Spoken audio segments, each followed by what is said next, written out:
Growing up, my grandfather was always super weird, never in a creepy uncle way. No, never tried to hurt us kids to my knowledge. He never hurt his kids either. He was weird in the sense that if someone tried to go down to the basement for something, or try to go in his room, he would get super mad. Sundays were the days he would get the most mad. He claimed that some people from a local church would come do a service with him, but we were never allowed downstairs when they were doing the service, nor were we allowed to talk to him about it.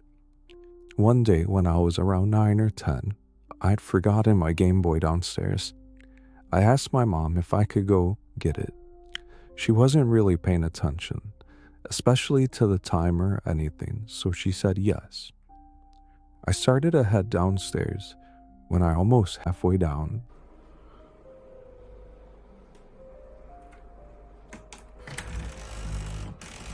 I saw my grandfather with some other man and woman. They were in black robes and were chanting in some language that I still don't know to this day.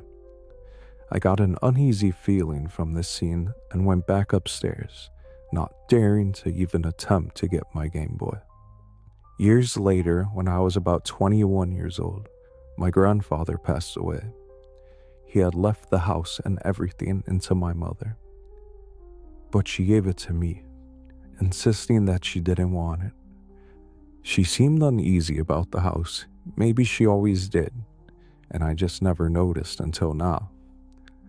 I shrugged it off and took the keys and then went back down to the house I had lived.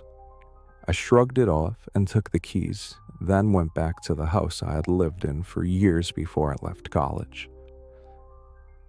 Since I was on summer break, I decided to clean up and update the house a bit. However, when I went inside the house, the feeling of uneasiness came back. Again, I shrugged it off and decided to start with the basement. I went to the basement door and opened it.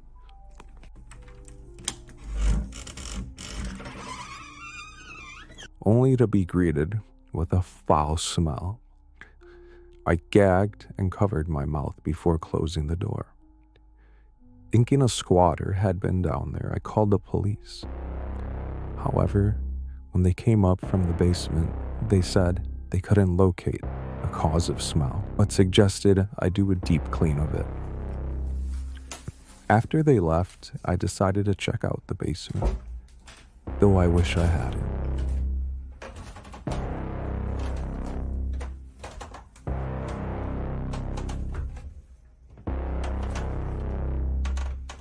When I got downstairs, everything seemed fine. There was a desk with the light above it and just stacks of books. There was a door to the right, which seemed like a storage closet. I approached the desk and looked at the books, completely confused as to why my grandfather never wanted us down here. That was until I actually looked through the books.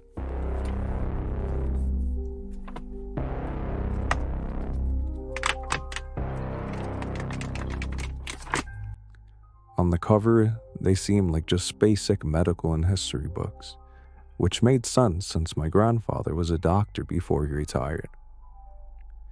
The inside some of the books, however, were filled with pages upon pages of how to dismember and disemboweled people, and other books were how to perform rituals. I stumbled back and looked at the door, noticing it had many locks on it. I didn't dare to open it, nor do I think I'd ever. I bolted upstairs, grabbed my bag, and ran outside. Some might just call me a chicken and try to come up with any explanation to what I saw, like maybe he was writing a horror novel or something like that. And normally, I'd believe it, if it weren't for the black-robed figure surrounding my car.